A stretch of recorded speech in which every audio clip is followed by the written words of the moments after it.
Today, Alice will be speaking about negotiating a promotion and raise, a very important topic for many of us.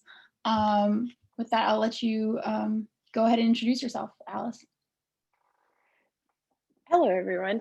Thanks for coming and hearing what I have to say about this. So I guess where I wanted to start is when I was kind of preparing this talk, I was unrelated. My honeymoon that I went on safari in Africa came up. And one of the things when we were on safari is they explained to us that if you're in a van or vehicle, the animals didn't see you. They saw the whole vehicle. So that's how we were able to get so close to lions. And here's a picture of me taking a picture of a cheetah. And it's one of the things that I thought is kind of translatable to your career and just careers in general, because if you don't stand up, you will not be noticed. And that's pretty much across the board for anything you do, you know, whether it's trying to get a seat at the table in a boardroom or asking for a raise.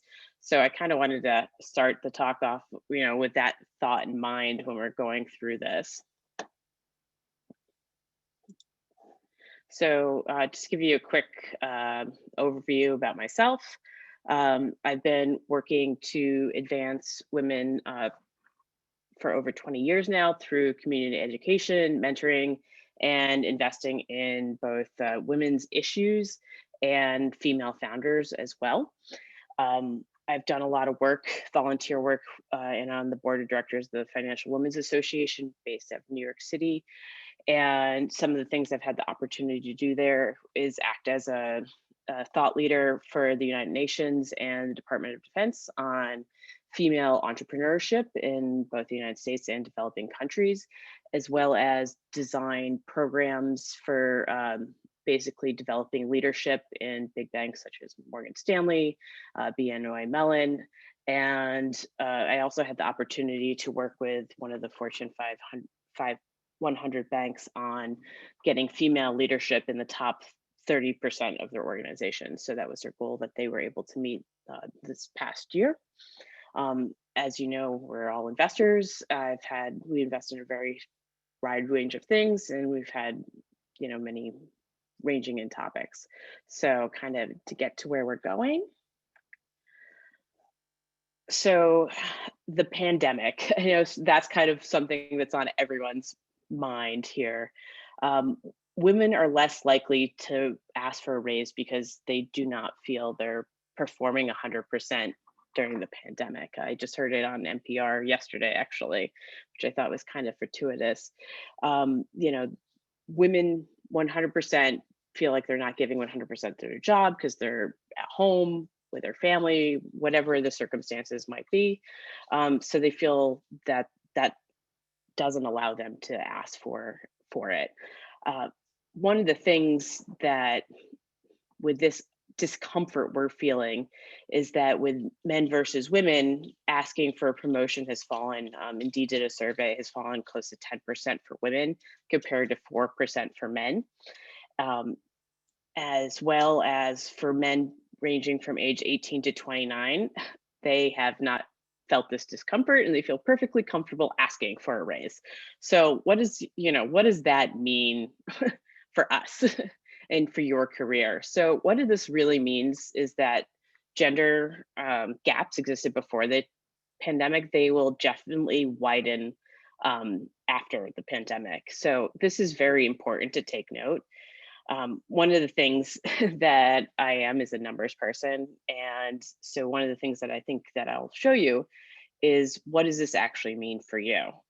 So this is roughly how much less money you will earn over the course of your career.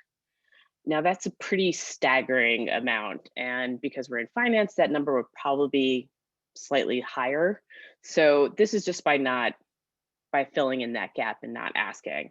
Now, if you're Black, this is how much less you'll be earning over the course of your career.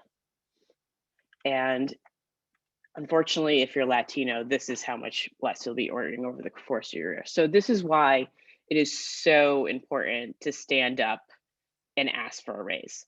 You know, over the course of your career, you know, this 1.2 million, if you're a mother, you could add another 15% onto that, what less you'll be making. So it's a pretty staggering amount that you'll be making $200,000 less just because you're a mother. So, sorry. So, feel free to ask any questions as we're going along. So one of the things, why is this so important? I'm assuming most people we're in VCs have negotiated at some point in their career. I would like to think so. I know just this morning I negotiated with my 3-year-old about wearing pants to preschool. I mean, who really doesn't want to wear pants to school? So it's like one of those things we do on a daily basis, but when it comes to our career, we sometimes pause and take note for it. One of the things is, has anyone here ever raised money for a charitable fundraiser or a product that they've truly believed in? I think most of us, have done that in the past. And it's, we consider these good things and things that we want to invest our time and effort into. So one of the things is, why do we consider, who here has not asked for a raise? Has anyone had, this is the first time for anyone? So maybe not. But like one of the things is that you have to believe you're a good investment. If you don't believe you're a good investment, then you're not going to convince your boss, whoever's that decision maker on this topic. It's really important that you truly understand and have a full understanding of why you're a good investment. Now, this is kind of a story that I'm going to tell you that really stuck with me. When we were designing the Pace Setter program for Morgan Stanley and the President's Circle firms for the Financial Women's Association, we did a pilot program, and one of my colleagues there, she worked at one of the big 4 in the corporate securities practice. And, unlike some of the smaller VCs and smaller companies, they're very rigid with their structure. Once a year you have your reviews, and that's when your bonuses are, and it's pretty timely. So it wasn't unexpected when this was coming. So my friend, let's call her Vivian, went in. Her review was amazing. She got a $20,000 raise. She left the room very happy and excited about her raise. So this sounds like a good story. But later in the day, she was talking to one of her male counterparts, and she asked him, how it went and how the whole thing went. And he's like, well, I received a $40,000 bonus. And she was pissed. So one of the reasons she did, instead of being angry, she's like, well, how did you get this? Why? What did you do differently? He's like, well, they offered me a $20,000 bonus, but I asked for 40. And she said to me, it never occurred to me to ask for a higher bonus. And this is one of the key things. If you do not ask, you will not receive it. And just let that sink in. If her male counterpart's receiving an additional $20,000 bonus, or as it scales, as they get higher up, that's pretty substantial over the course of one's career. So one of these things that you're going to do is prepare for the ask. And I'm going to kind of go in a brief overview over what it means to really ask for your raise and how that works, or the negotiation on that process of a promotion and raise. So one of the things that I think is most important with asking for a raise or promotion is be the role you want to move into. I think one of the things that's really important to consider is, has your role evolved since you started your position? Generally, the longer you are in the position, the more responsibilities that are either given to you or that you've taken with your own initiative and have assumed those responsibilities. You really need to lay out what those responsibilities you've taken that you have. If you're in an analyst position, are you doing more of an associate level position? Or if you're in an associate level position, are you doing more of a VP? These are principal roles. So these are things that you need to really identify and achieve and move towards your ultimate goal, whatever that goal may be. And I think one of the things that you're doing before you go into this meeting is really have a detailed list of the additional responsibilities that you have picked up either through your own initiative or that have been handed to you just because of you performing well in the workplace. Before you go into the meeting, it's really important to do your research and prepare. I cannot emphasize this enough. So there's a lot of resources available now for market value for your salary and for compensation packages. It's important to know what your market value is going into that, and whether, obviously the size of the fund, location, these things all take a role, but there's a lot of resources. And I think you said that we have some resources available that can be distributed in regards to this. Well, we'll get that later. Anyway, so one of the things is really have an idea of what that number is and what you're expecting out of that meeting. So one of the things is, I'm from New York City. We're pretty blunt about money here. I don't know if any of you spend a significant amount of time. I'm a native New Yorker myself, and culturally, we're pretty obsessed about money, probably due to the high cost of living. You go into a friend's apartment, you're like, oh, how much is your rent? Or how much did you pay for your place? So like, these are one of the things that you need to don't be shy about. Ask your close colleagues that are either in similar roles as yourself, either within your own organization or a similar organization, what they're making. I have a few friends that are recruiters for these types of positions. I know personally, I was offered a job at a big bank, and I thought the salary was really low for the position, but I was like, well, it's been a while since I've been in this type of setting. Maybe I'm not seeing things correctly. And I talked to a friend who is a recruiter, and it was close to $100,000 difference from where I thought the salary should be. And I didn't end up accepting the position because we couldn't come to terms on that. Now, these are one of the things that it's good to have those conversations, and don't be shy about asking questions of when of what those salary expectations are. So I know one of the things that we kind of pulled questions before, timing was a very very big question that people were really like kind of anxious and curious about. So one of the things is that you really need to know your organization. If you're in a large fund or a small fund, it could be different because there could be strict, or if you're part of corporate VC, if they might have protocols in place that every quarter or once a year, these things are taken into consideration, and then that's just the way it is.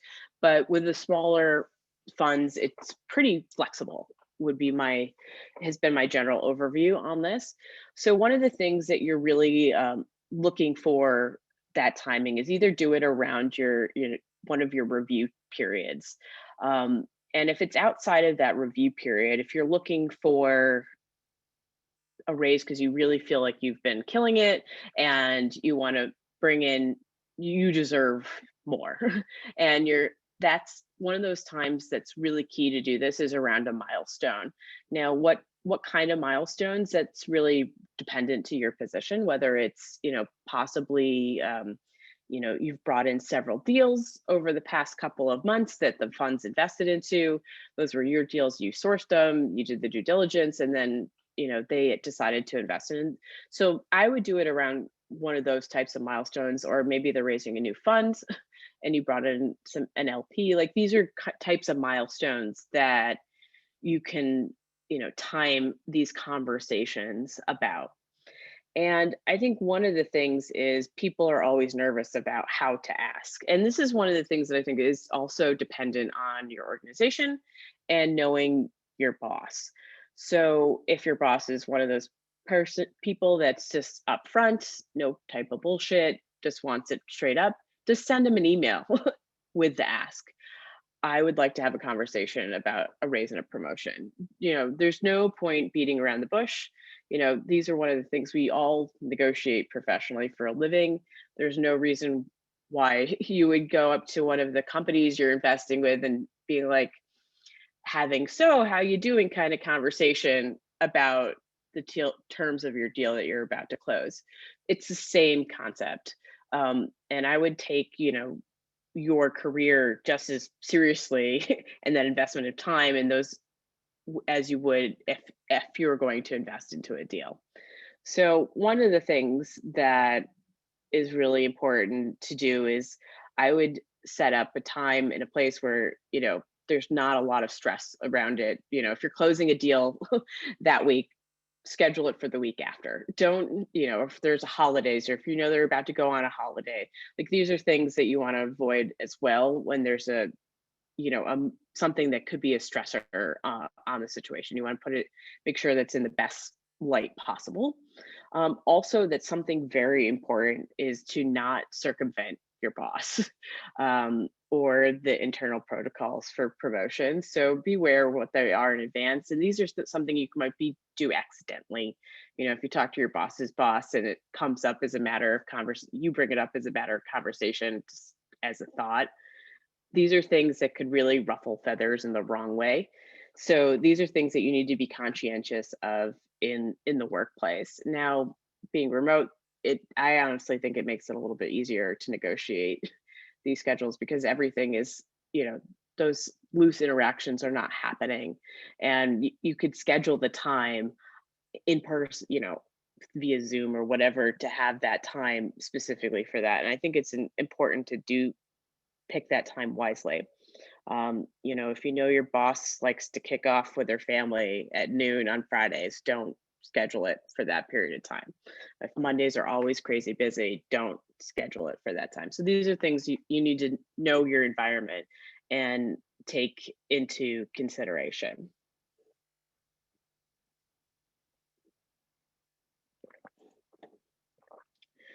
So as you're preparing for this conversation, there's many things that you can ask for, as just not in addition to title and salary. And these are things that you have to know what is important to you. And I'm a list person. I prioritize first, second, third, fourth, those types of things.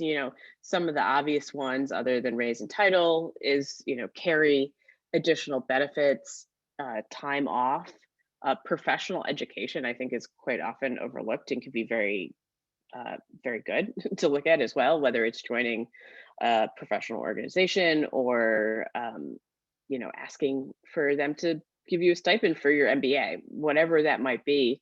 Those are valuable to you. And there's other benefits that you could look at too, like 401k matching. Maybe they only pay for your health insurance, but not your spouse's. Life insurance, some funds do daycare allowances, like all of these things add up very quickly and can make a big difference. So know what's important to you before you go into this conversation. And then I cannot stress this enough, practice your pitch. So this is whether you have a friend, your boyfriend, girlfriend, whatever, practice. It really makes a difference. So this will, for some reason, even though we're in finance and we deal with money on a daily basis, when it comes to asking for money yourself, it always feels awkward. And this is one of the things that helps. And, I founded my own business. I raised over $1 billion worth of client funds. I did a lot of asking. And, rejection is never easy, especially when it comes to yourself. So one of those things is if you practice, it does help. So I guess the looming thought on why it's awkward to ask for a promotion or raise is, what if they say no? Now, this is something that you don't want to hear, especially with everything going on right now currently. And one of the things is that it's always hard and emotional time if someone says no to you, but it's really important that you keep your composure and ask why. And if you can't do that, then ask for a follow-up meeting at a later date to have this conversation. If you think you're gonna, have a breakdown, or if you're too upset to talk about it, whatever it is, it's really important to follow up to ask why. Now, I really kind of tranche these into like three primary categories of why someone would, why the organization might say no. And I'm going to go with the most glaring and obvious one is the performance. Um, so if your performance isn't to the level they want and you think you're performing well, I find that this is a miscommunication issue. And I'm a firm believer as a manager, and I've managed many organizations, thousands of people. Problems come from the top down. So it could be that you're in a situation where your manager is, or your boss is a poor communicator, but there's things that you can do to take advantage. And if you take a victim mentality with this, it's not going to get you a raise. So my suggestion is to be proactive. Schedule a time to go over what your goals and key performance indicators are and really lay out a timeline of what these goals are, how to achieve them, and if you achieve them, will you actually get what you want, the promotion and raise? Like, be very clear about this. And one of the things is follow up in writing. Everything follow up in writing. This is per our conversation today. I'm going to meet these goals over this period of time. These are things I could work on. And this is what will, and this will put me on track for principal position or whatever it is. So these are things that I think are very important. Follow up in writing. So there's a clear, not only is there a paper trail, you're also on the same page, because quite often what they think you should be doing and what you think you should be doing could be not the same thing. So it's really important when trying to figure out what's going on to be on the same page. Uh, Now, with everything going on currently, I think everyone's biggest fear is not necessarily performance, but budget. Um, we're having trouble raising funds, we're cutting back. I know a lot of my colleagues, their organizations did a 25% salary cut across the board. Like, these are things that are all looming. Just because of the financial situation of the world doesn't mean you don't deserve a raise or a promotion. So this is why it's so important for you to have the list of what's important to you before you go into this meeting. What's important? So if you're deciding what's important to you, there's alternate ways to get compensated. Like we said before, maybe it's no work on Fridays in the summertime, or having those additional benefits for your for your family. All these things add up. Another suggestion is offer to do a raise in tranches over the next year. These are types of things that are you can negotiate.